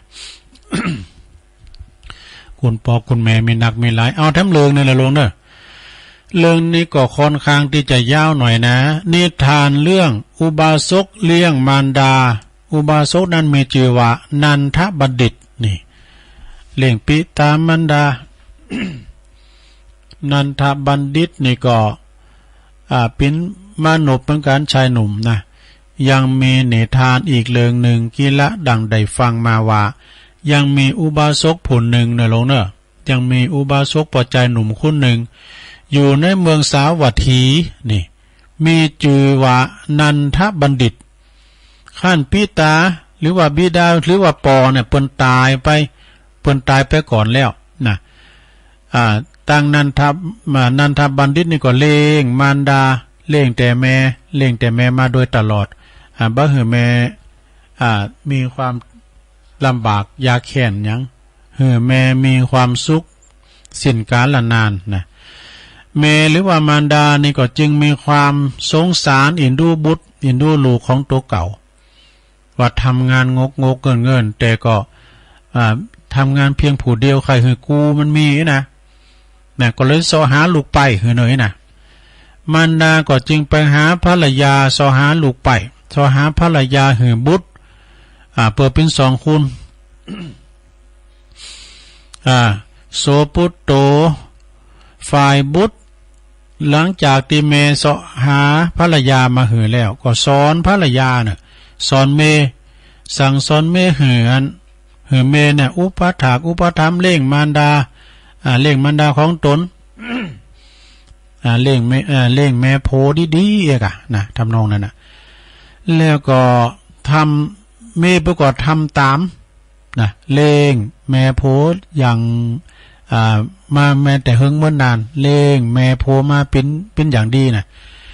ขั้นกำก่อนนี่ดีเจ้านะเอาเข่ามาภายหลังก็มีความรำคาญคิดอ่านที่จะไล่แม่โพเนี่ยออกจากแช่คาบาทดูเนี่ยแม่โพก็ปลูกไปนะคิดอ่านไว้แล้วว่าจะไล่แม่โพเนี่ยออกจากบ้านจากเฮิรนไปจึงไปปรึกษากับสามีกับโพเนาะเป็นลูกเปิ้นนี่เนาะแม่ของอายนี่นายเนาะ เพิ่นจู่จี้จุกจิกอายกินแล้วก็ว่าไม่ได้กินจุ่มซ้ำเจ๊งด่ากำหมูกำหมาอย่างก็ว่าไปหมดเป็นกำแบบเป็นมงคลเนอะนี่น่ะถึงวันนี้ข่อยนี่โอ้ยกายคุณเฒ่านี่ ชุมาเนี่ยอันนี้เสริมเติมแบบไหนขี้จุ่มขี้แซมขี้บนก็ไม่หาใครปิ้นปุ้ยเลงง่าย เอาอีดีกว่าสูอย่าหือแกอยู่ในบ้านในเรือนของเฮาเลยน่ะหือแกเนี่ย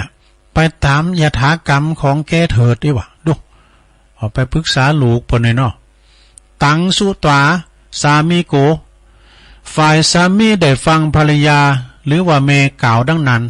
ก็บังเกิดความโมโหโตโสขึ้นมาดอกสูเกิดอย่างอีกะสูได้มาอยู่กับข้าก็ย้อนแม่มโหกะเอาแล้วในโพมันทำแล้วดอกสูเกิดจังแม่ข้าก็สูนี่มาทีรุนนะสูมากำรุนนะอันนี้ข้าเนี่ยเกิดจากต้องแม่มานะเนาะ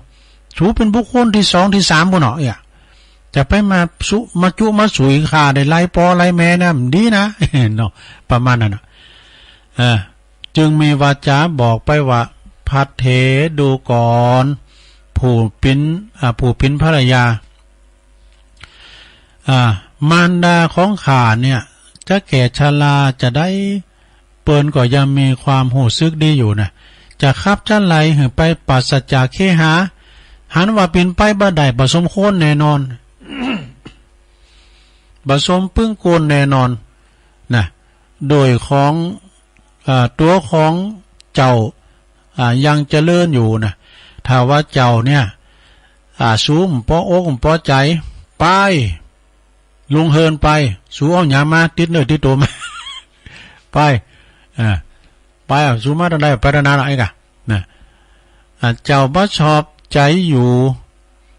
ก็บ่ได้จะ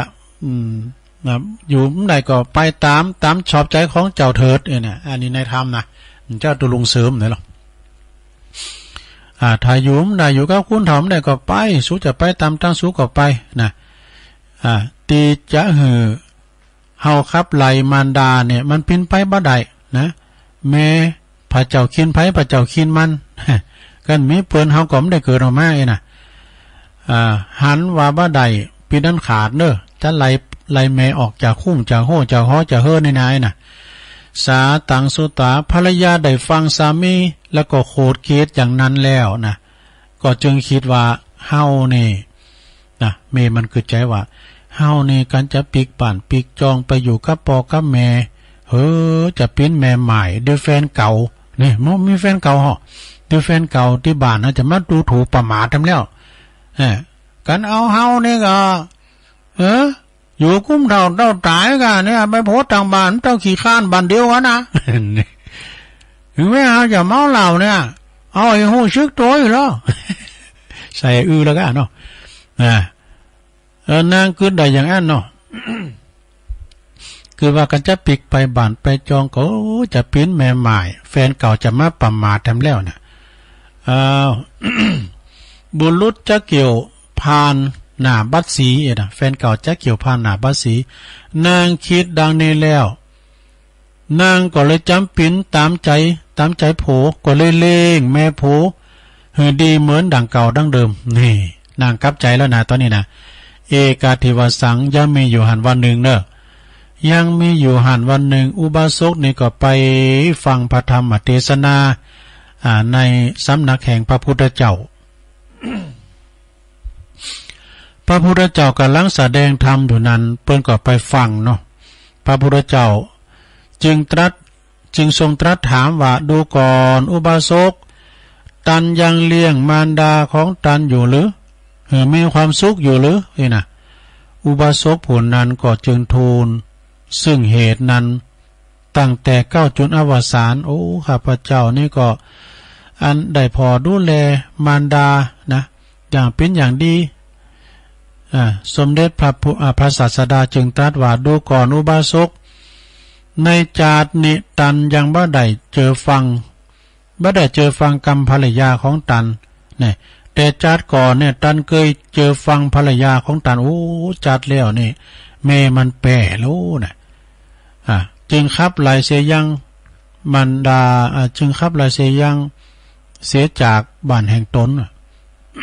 มันมีตั้งแต่จาดแล้วกันมาแล้วรู้เนี่ยนะตันได้อาศัยพระตถาคตเนี่ยนะโอ้บนไลเมออกบานแล้วกรรม พระตถาคตไปสั่งไปสอนจึงมีความยินดี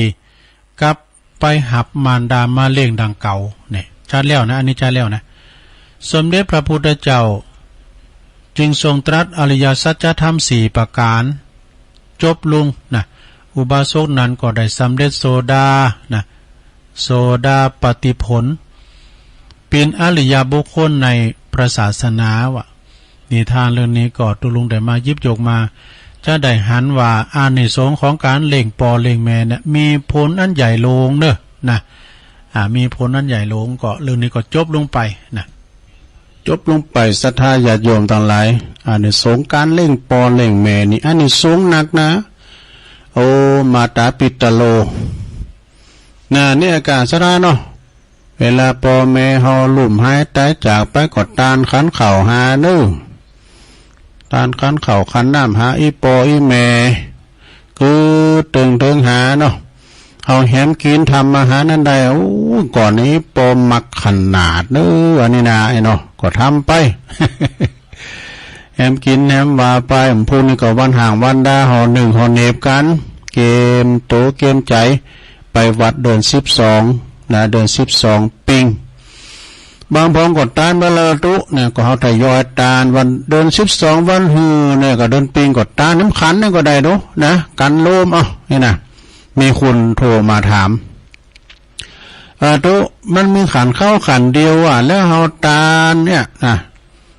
แล้วเขาเขียนหลายคนจะได้ก่อนได้เมื่อกันหมดเลยสัทธาพอสิ้นสลาวแล้วยาวไปสอบวันนี้นะมีอะไรเลยชมเด้อบนเกี่ยวสารพัดนึกบนก็จะแปรสภาไปตามบุญนั่นนะได้นะตาเขียนได้เด้อตานคนหนึ่งก็ย่างคนหนึ่งก็ตานบำพองเนี่ยโอ้ตานหายาติกาวงศาเป็นน้อง15คูณมา15ฐานตัวอันนี้ก่อนเนี่ยบทปันป้อนบทเข่าพอแห่ ก็15ขันกันเนาะวังโหตู้ดีๆกินฝืดเงาด้วยก็มีกินมีตานก็ไปเนอร์โลเนอร์ไปผู้ก็ได้วันนี้ปตู้ฝืดขนาดเนอวันนี้นะเป็นว่าเปิ้นเล่งผีกัน เปิ้นว่าเปิ้นเล่งผีบ่เนาะนะตานี่ได้มูดไปฟังปอนตัวเจ้าได้บ่ได้วางโหตุอาจจะในวันนี้ก็เป็นวันดีมูดเนอสถานเนอนะอันนี้ก็จบลงไปฉะนั้นก็วันพุธนี้ก็เป็นวันห่างวันดาไปเกิดกินคือตานานใดก็เกิดเนอะผีก็อยู่ส่วนผีคุณก็อยู่ส่วนคุณในปณิวาเดี๋ยวมันปล่อยเพจปล่อยผีกันนะเอาอันนี้มันเราทำกรรมนะสดาเนาะมีโยมต้องการฟังทำกรรมนะย้ายป่าช้านี่อันนี้ทั้งประเทศปุณพม่าเมียนมาบุนะขณะทหารรัฐบาลพม่าเนี่ยเปิ้นหันว่าอันเตียนป่าเหี่ยวเนี่ยมันปิ้นตีลมเลือนเก้าไม่ใหญ่ไม่หลงเป็นหนักเก้าไม่ใหญ่ไม่ล้มมันลมลืนดีก็มีความประสงค์ว่าจะเป็นสวนสุขภาพแต่จะเยจะได้ดีนะปิ้นกูปิ้นยังเตาเผาก็มีได้เยจะได้ไปปรึกษาครูบาท่านเจ้าครูบาก็ให้คำแนะนำว่าอ้อมตีตันในพ้นก็หมายความว่าเอาเหือนรถเนี่ยเอารถไปแล้วก็บอกว่าบัดเดี๋ยวนี้สถานที่นี้ก็จะเป็นตีสถานที่ว่าเป็นท่องเที่ยวเป็นตีสวนสุขภาพขอผีไตเก่านอมืนใบหญ้าอยู่ที่ใหม่น้อยนะเปิดก็แปลงเกมที่อยู่ที่ใหม่แล้วนะนายทหารชั้นผู้ใหญ่ก็มอบไม้นายทหารชั้นผู้น้อยกะเอารถไปรถจิบหลงลงรถไปกับมดนั้นมันก็ได้เป็นนานก็มันจางจางจ้าแล้วเนาะข้าแด่พีกไตเก่าเนาเมือนปู่ยาตาโทษเนี่ยพีกตายดีตายให้ตายหงตายมันจังก็ดีพี่หนุ่มพี่น้อยพี่เฒ่าพี่แก่นะประเดี๋ยวนี้ก็สถานที่นี้เปิ้นจะมาเป็นสวนสุขภาพด้วยเดี๋ยวนี้เขาจะไปอยู่ที่ใหม่ด้วยเที่ยวแรกว่าจะขึ้นรถขึ้นมาเลยนะปรากฏว่านายทหารนั้นบอกว่าขับรถมานักตึกกูว่ะโอ้ก็รถเป่าได้น้ำหันพระเจ้าคุณนะเอาแล้วไปอยู่ที่ใหม่เนอ ถึงแล้วเน้อนะปากันไปซอยอยู่ที่กินใหม่เน้อก็ไม่ก็ต่อก็เป็นอยู่ที่ลูกค้าที่หัวนะแล้วก็วายรถปิงมานะพอเราเบาอยู่ว่ะรถก็แปลกเหมือนกันนะมาทำเที่ยวก็ประกาศนะออกมาเน้อเที่ยวที่2ก็ว่าไปอย่างเจ้านะมาทำการก่อนนักดึกคืออย่างนั้นแล้วก็ไปแถมไม่ก็เอาไปคุ้นถอกได้หลายเที่ยวนะมันปัจจ้าเก่าดูมันมีลายก็ไปหัวเนาะได้ปิ้น6เที่ยวแล้ว6เที่ยวที่7นี่มันหมดเวลามันหมดเวลามันก็จะปีกบานปีกจองอันนี้นะมันหมดเวลาทันทำงานแล้วเนาะเที่ยวสุดท้ายมันไปจะกรรมกับไปหาเปิดจะกรรมกับเปิดถ่ายอยู่ฮะนะถูกเปล่าปาก็ว่านายทหารคนนั้นปิ้นจอมจ้อดอยว่ะขณะที่ตุ๋ยได้ก็พร้อมไปจะคือไปหงยากับหมอก็วินิจฉัยว่าเป็นโรคสั่งนี่นะไปถามครูบาก็ถ้าจบศิลปคุณมันก็นายนี่ลืมกรรมเก่านี่นะนายลืมสัญญาในเที่ยวแรกเนี่ยถึงเที่ยวสุดท้ายไปเอาปืนสกัดปืนถ่าไว้หานกายนี่ไปเอารถไปใส่ไปเที่ยวสุดท้ายวันนั้นก็เอารถมาใส่แล้วข้าพเจ้าขอโทษด้วยเนอะวันนั้นมันหมดเวลาข้าพเจ้าก็ปิกไปหาลูกหาแม่นะเที่ยวสุดท้ายขึ้นมาก่อนนักด้วยคือก็เอามากะเอาอันผีทั้งหลายก็มาทหารมาก็เป็นว่ากินข้าวลำบุญปุ๋ยปีดีงามอันนี้อันจะนิทานนะสระอันนี้เป็นเรื่องแต่นะอันนี้ตุลุงฟังจากครูว่าเจ้าอินทร์นำกำนะวันสันปะยางหลงบนเราฟังแต่หึงเมื่อน่ะตุลุงก็ฟังมันเราหลายตื่นเราเหมือนกันนะสระได้ลืมแล้วกันสระญาติโยมทั้งหลายเนาะผีก็อยู่ส่วนผีคุณก็อยู่ส่วนคุณนะผีก็มีสัจจะคุณก็มีสัจจะนะ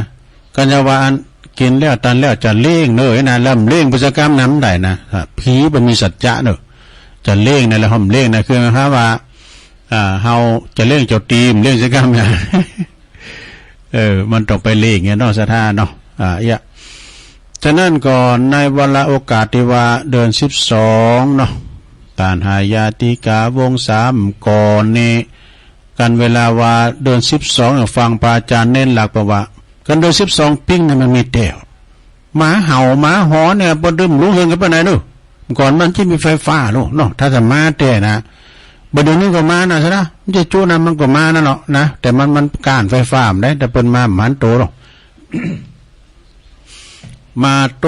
บต่อยนะสัมพงก็เข้าไปภายในวัดในวาโลมโบสถ์โบสถ์วิหารวะในธรรมเปตพลีนะมันว่าอันน่ะไปสอหาของกินของต้านบางพองก็ไปนิมิตเห็นปนตาม3แยก4แยกก้าไปเข้านิมิตตะฝันผู้ที่ถือกรรมฐานขัดขิงไงน่ะว่าหือล่ะเขาตานก็เข้ามาหาพองเต้อน่ะก็ตานบัดนี้ตานขันเข่าขันน้ำไปหาเขาเพราะว่าเฮาก็โหเนาะเพราะว่าเพิ่นปล่อยมาเป็นเวลา1เดือนเนี่ย บางคนนั้นก็เอา3 ปี4แรงก็บ่เคยกินเคยตาเนี่ยปอให้แม่ก็ตาให้พองเน้อศรัทธาเด้อบางพองก็ตาให้กับตัวเองของน่ะอีปอยแม่ก็ตาเนี่ยตัวเก่าตานไปหน้าก็ตาให้ตัวเองน่ะเฮาคือว่าเวลาเฮาลุ่มหายแต่จากแล้วเนี่ยโอ้ยไผจะมาตาให้เฮาเนาะขนาดถึงวันในจำปองก็กินต้านให้ปอให้แม่เนาะสถานเนาะฉะนั้นก็มันต้านขันเข่าขันน้ำไปหาปอหาแม่ปอแม่เนี่ยเป็นเทวบุตรเทวดาของลูกพระพุทธเจ้าเพิ่นจึงได้ตรัสไว้ว่าทิศเบื้องหน้านั้นก็คือบิดามารดาก็คือพ่อแม่ของเฮาเนี่ยนะบุตรคือบุตรพึงบำรุงด้วยสถาน5นะตุลุงจำได้นะ1เปิ้นเล่งเฮามาก็เล่งเปิ้นตอบ2ทำกิจธุระของเปิ้น3ดำรงวงศกุลของเปิ้น4ประพฤติตนเป็นคุณดิบคุณดีเป็นคุณคนรับทรัพย์มรดก5ว่าเมื่อพ่อแม่เฮาลงรับขันไปแล้วทำบุญทานก็เข้าเปิ้นลงเด้อ จะว่าทานกันเดือน12นะออกแรงแห่งขายมันก็ทานได้หมดอะตุนะเพราะว่าหยังเพราะว่าเดือน12เนี่ยมันเข้มข้นมาหน่อยมันเข้มข้นเพราะว่าเดือน12ปล่อยเผ็ดปล่อยผีเนาะซะได้เดินนึงก็เนาะเดินนึงก็นะวันธรรมดาก็ต้านได้นะเนาะซะต้านได้ทุกโอกาสอากาลิโกไม่ได้จำกัดการเวลานะ เอานิมาวาดำกำหนึ่งกันเนอร์ซะได้นะวันพุกนี้ก็จะได้ไปสวดมนต์ถวายพระพรเนอเจริญพุทธมนต์ที่วัดหนองเหงนะสถาเจริญพระเกียรติถวายเป็นพระราชกุศลแด่องค์พระบาทสมเด็จพระวชิรเกล้าเจ้าอยู่หัวแล้วก็สมเด็จพระราชินีแม่พันปีในพระเดชพระคุณเปิ้นก็จะมาเป็นประธานเนอพระเทพมังคลาจารย์เจ้าคณะจังหวัดเชียงใหม่จะได้มามอบตราตั้งเจ้าอาวาสด้วยเลขานุการแล้วก็รองเจ้าอาวาสด้วยนะวันพุธนะเป็นวันมงคลปากันไปเนี่ยคณะสงฆ์เขาไปขาดสักวัดสักอารามเนอช้างเหยียบนาพระมหาเถระเยี่ยมวัดเนี่ยเป็นมงคลอย่างจริงเลยได้มอบกับมือบรรณาต่อไปคำภาษาไทยกับภาษาเมืองวันละคำบนนี่แปลว่าจมนะเราเนอะบนนี่นะแปลว่าจมหรือว่าแซมเนาะแล้วก็ล่มนี่แปลว่าตาวนะลูกอย่าแล่นนะลูกอย่าแล่นเดี๋ยวต้าวนะสมาเลยแล้วก็เงาเนี่ยแปลว่าไม่ฉลาดอันนี้ของอาจารย์บุญเพลินยาวิชัยม่วนงานสันแล้วเอามาขาเวลาหน่อยเปิ้นว่าเปิ้นว่าอย่างนี้เนี่ยหาดแปลว่าเลอไอ้กันน่ะแล้วก็ไปฟังตัวเนอจ้าไว้ก่อนแปลว่าไม่ต้องรีบร้อนไม่ต้องรีบนะแล้วก็เปิ้นว่าหวันนี่ก็แปลว่าพันกันเป็นเกลียวพุ่นก่อนนี่เปิ้นจืออย่างในเปิ้นถามก็ร่วมก่อนน่ะน้องชื่ออย่างเจ้าชื่อน้องอยู่เหลาพุ่นน่ะน้องเป็ดบ่จ้ายน้องไก่ก็บ่จ้ายอยู่เปิ้นชื่อไฮอ่ะบิดว่าชื่ออีกไฮว่ะอ้ายเราชื่อหยังเนี่ยชื่ออ้ายมันยุ่บอกมาเตอยุ่งจะมาเตอหวานเลยชื่อไอ้หวานว่ะนี่อันเป็นอู่ก็เก่าเนาะคลายเคสได้หรอเนาะแล้วก็แปลว่าเตียวแปลว่ากางเกงนี่เด้งแปลว่าจมูกวันพุกก็คือวันรุ่งขึ้นบัดตื่นก็คือกระท้อนที่นอนแปลว่าสลีนี่เอาให้ตีก่อนเนาะซะนะว่าไปก็มีสาระอันใดนะที่เพิ่มเติมมาแต่เจ้าเนาะสำหรับเป็นตักต่างหลายแม่สวยไล่กิติวงศ์เนอะแม่สวยไล่ พี่น้องนำดิบน้อยปอเล่งสายเขากาเนี่ยปอเสียวซับปอเสียวใช้เขาฟังอยู่ก็ ปอเล่งท้าเขานี่ตั้งปีนั้นซักเขาเนี่ยปอจานเป็นนั้นซักกันทำเขากาเนี่ยโอ้เปิ่นเป็นเวนตานเปิ่นเป็นจานวัดเนาะตั้งปนพรมปันตั้งนำดิบน้อยก็ฟังกันหลายแม่สำนานก็นี่แม่สวยไลกิติวงศ์เนี่ยก็ฟังอยู่ก็เพิ่มเติมมาแถมเนาะสถาก็จะได้ก็วันพุกตุลุงก็จะมาเข้าสู่รายการตอนเจ้าถ้าลูกเจ้าก็ฟังเพลงบักเก่าโบราณเนี่ยอมตะนิรันดร์การแต่เจ้าก็มีแม่พิมพ์บ้านป่าแดดเด้อแม่สมบูรณ์บ้านไร่ศิลาทองแม่สมบูรณ์ปะการเลิกบุญวันที่เก่าบุญคณะสงฆ์คณะคืน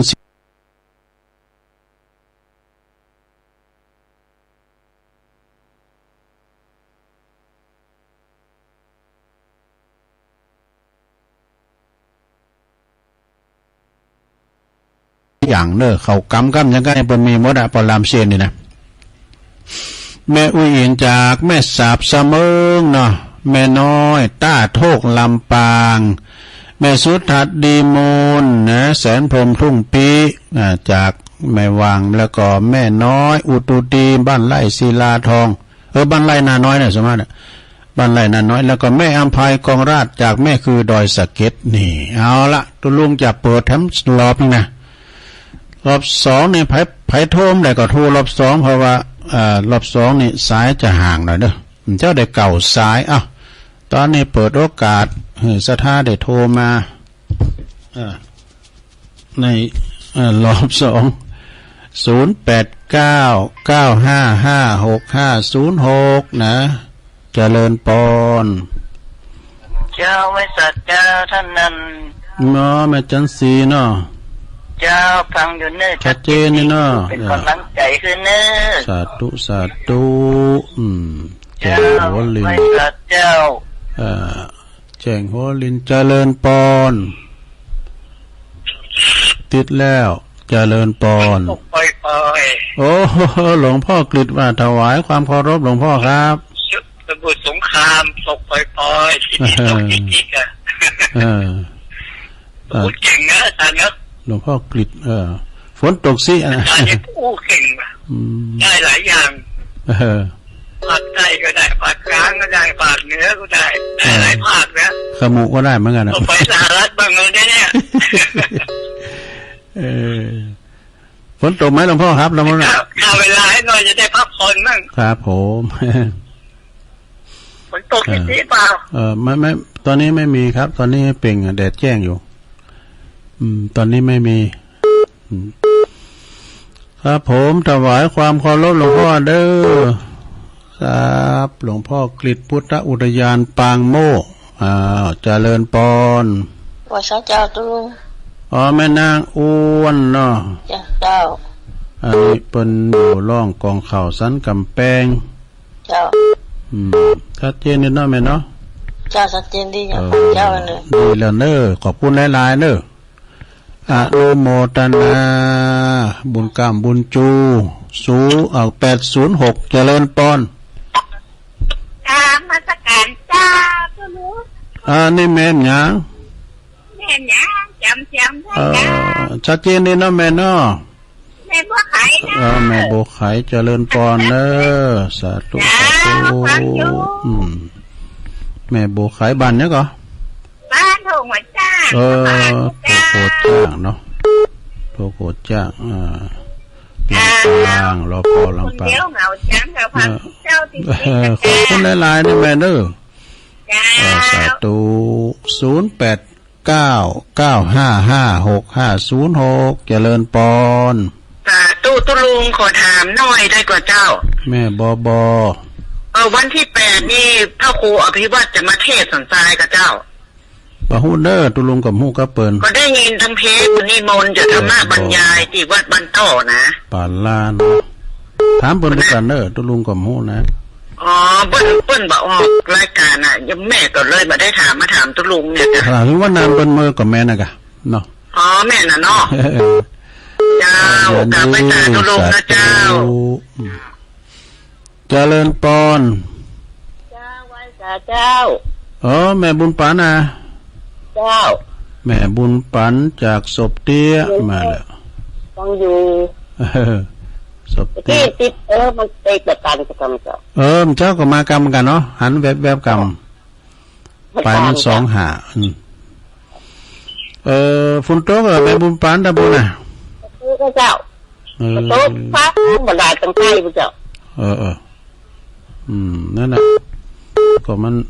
26 ถึง 29นะยินดีแม่บุญปันเด้อเจ้าไว้แม่บุญปันจากศพเตี้ยจอมตองเด้อนี่นะเจริญปอนรีบกอบรีบก้อยรีบถอนรีบพายตลาดตะวันสายบอจะเล่าแม่จันสมเจ้ามันนี่มาสกัดเจ้าโอ้ยตอนเจ้าตื่นตาต่อนี้ใส่แม่นได้เอาย่าเดี๋ยวพวกไก่พวกแกงชัดเจนเลยเนาะแม่ชัดเจนดีฝนตกปะมีฝนฝนตกอ้อยเนี่ยเจ้าตกเฉยกับชึกย่างไปเดี๋ยวนี้แถมชักกำแล้วชึกๆมากันเนี่ยเจ้าไปนะเจ้าอนุโมทนาเนาะสาธุแต่พอตุลุงนมัสการเจ้า0899556506เจริญปอนสาธุเจ้าแม่อยู่ตั้งได้คำปันเจ้าฮะไม่คำปันเจ้าแม่คำปันเราสันปิ้งเมื่อเรานำโทรมาไม่ได้เนาะมันเลยโทรตุลุงเนาะก่อนเจ้าว่าแม่บุญเมืองเขาก็ฟังอยู่ก้าเป็นห้องหาตาตุ่มก้าหมูนี่นะเพิ่นฟังนะคะเจ้าเพิ่นโทรมได้เนาะ พวกน่ะไปทำไมลงกิ้วนะเนอลงกิ้วปังกอดแตนนะวันนั้นได้สินสลาก็ลงกิ้วเนาะปนฟังกันปนฟังเจ้าวันนั้นลงกิ้วจี้โมน ปังกอดแตนชัดเจนเนอะแม่คำปานเนาะยินดีหลายๆเนอะชัดเจนดิชัดรู้วันนั้นไปกินสลากอะที่วัดมงคลเวลุวันบ้านปังกอดตันนะแล้วก็ในนามของท่านพระอาจารย์เกษมศรัทธาธิโกอาจารย์เจ้าวาดประกอบล่ำลืมกันกินต้านก็มาหากันอยู่หรอเปิ้นนะหลวงพ่อกาแฟเป็นชายาเปิ้นนะถ้ามีการไม่งานแต่ละวัดเปิดจะไปเปิดใต้รถตาลกาแฟโฮงตาลกาแฟเลยอะทุนจะพาไปจะไหลเจริญตอนสาธุเจ้าแม่ยังจ้าแม่ใจนะหลวงพี่แม่ที่บ้านนั้นดอกลาดหน้าให้เจ้าแม่ใจแม่ใจเนาะเจ้าแม่ใจหอมดองนั่นน่ะมาแดงไปถวายเจ้านาดงเนาะเจ้านาดงลำปางด้วยเนาะเจ้าลำปางแม่หมดดีนั่นหลวงพ่ออู้หมดดีฟังภาษาย่อหมดเลยนั่งเงินห่อข้าวต้มนี่เราจะเลยฟังดีกะมันก็ฟังไปลบไปหัวจริงๆแม่หายกะชื่อหายกะเป็นชื่อหายใหญ่เป็นว่าชื่อแม่อยากชื่อหายเนี่ยชื่อประโยชน์ในลาวอะไรไงชื่อวุ่นนั่งฟังคนเดียวแม่ฟังแล้วไข่โหสุกใจกอดตัวก็มนใจแล้วนะแม่เนาะโอ้รุดไปแล้วนี่ไหมขอโทษเด้อนั่นรุดไปแล้วเจริญปอน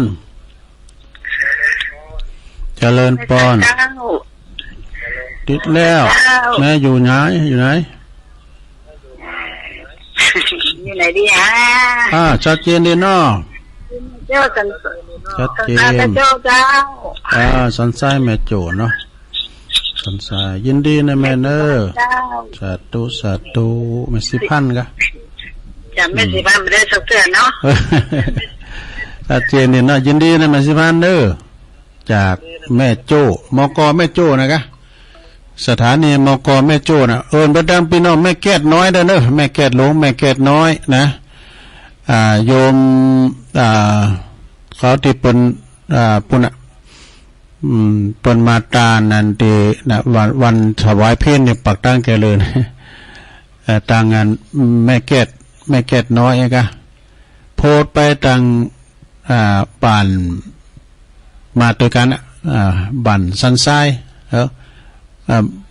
ใจสันทรายสันทรายเหมือนกันเนาะ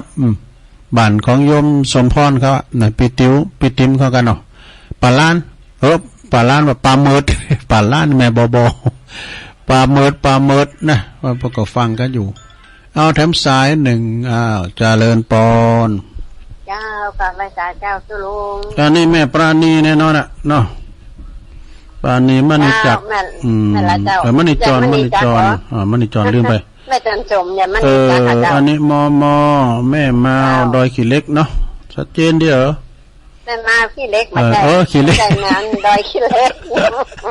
ไฟกว่าพิษไปว่ะคุณเฒ่าได้อันมแม่มาขี้เล็กแม่นะฟังตุลุงอันเจ้าก็ฟังแล้วก็มันกันได้โทรได้โทรมาเจ้ามันทีเนาะแรงนี่ยังแฟนหน่อยได้กระฟังน่ะจ้ะตั้งตนทุกองค์นะเจ้าแม่น่ะมันถ้าหากฟังมันก็งอจริงง่อมมันอย่างใหญ่มันหยามเนาะมันหยามฟังรู้ว่าในถึงเวลาใครฟังกูรู้กูอ่ะ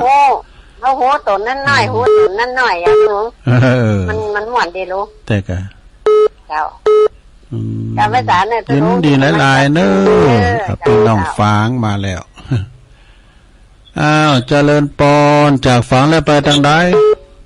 ไม่จ่าครับโอ้ปอทันนะครับผมโอ้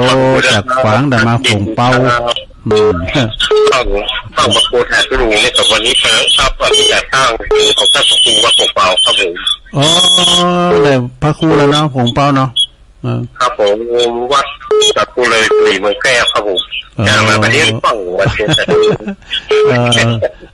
แสดงมุดิตาจิตด้วยเด้อยินดีด้วยโอ้มาจากข้าวเป็นกำลังใจนะครับขอบคุณปอฐานัดเด้อคงเป้าหมู่สีมาแล้ว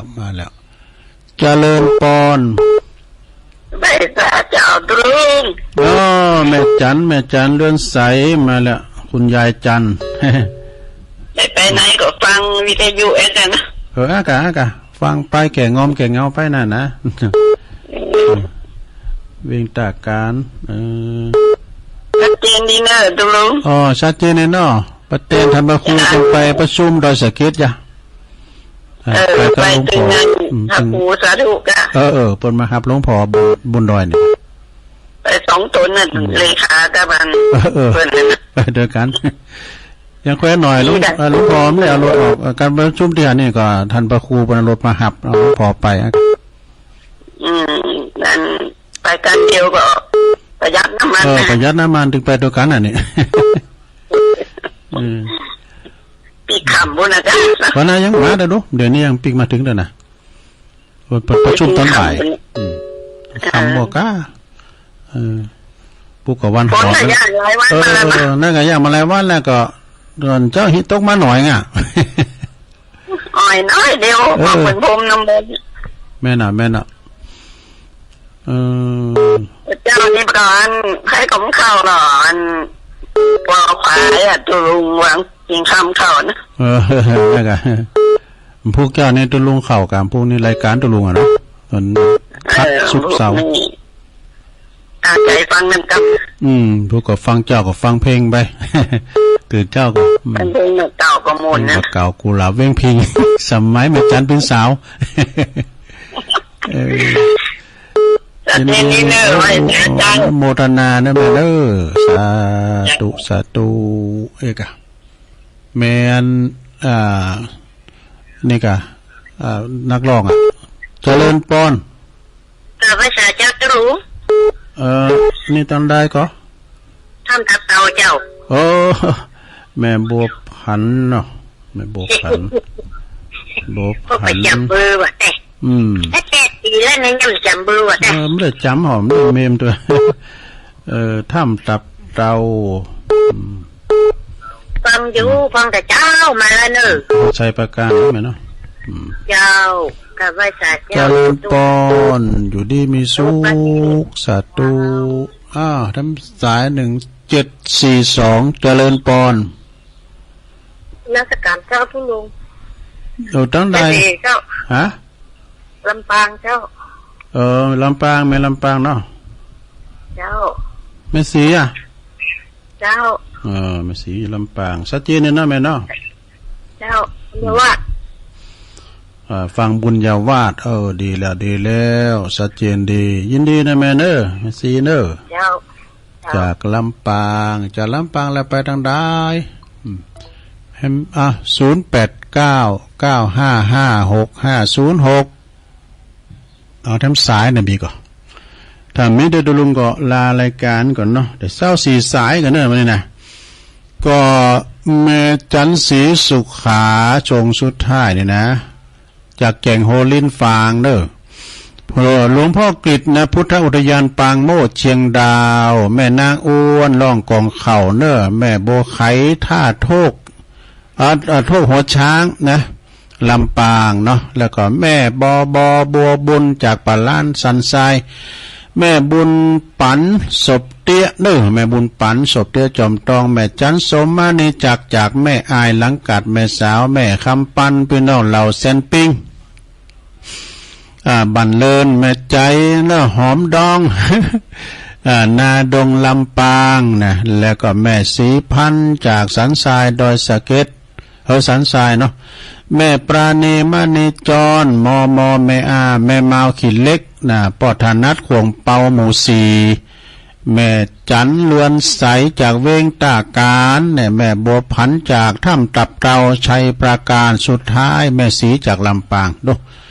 ตึงเก่าตึงใหม่เจ้าได้4 สายพอดีเนอะตัวลุงก็ขอบคุณอนุโมทนาครูเสงครูสายเนาะที่เปิ่นฟังมา ก็เวลาว่าตุลุงอูพิษอูถูกอันใดก็ดีตักจือบนพิษก็ดีเนาะสานับสกุลพิษก็ดีตุลุงก็ขออภัยเนอะขออภัยแล้วก็กรรมใดเทวามนถูกมันเด็ดแม่นก็ขออภัยกับปอนหน่อยปอนนานปอจานลำวัดบัณฑิตนักปราชญ์นักครูบาอาจารย์ถูกต้นถูกองค์นะครับเนอะแล้วก็ขอขอบคุณสถานีทุกคืนโดยเจ้าหน้าที่ดีเจคนโทนคุมสถานีก็ดีก็เดี๋ยวก็จะคืนเวลาคือเปิ้นน่ะเน้อน้องเจเจตัวลุงจะคืนเวลาเน้อตั้งลุมนะ อยู่ดีมีสุขอายุหมันควันยืนมีโจมีใจเหมือนกันกูก่อกูควรเน้อจัตตาโลธรรมาวัฏตันติอายุวันโนสุขังปะลัง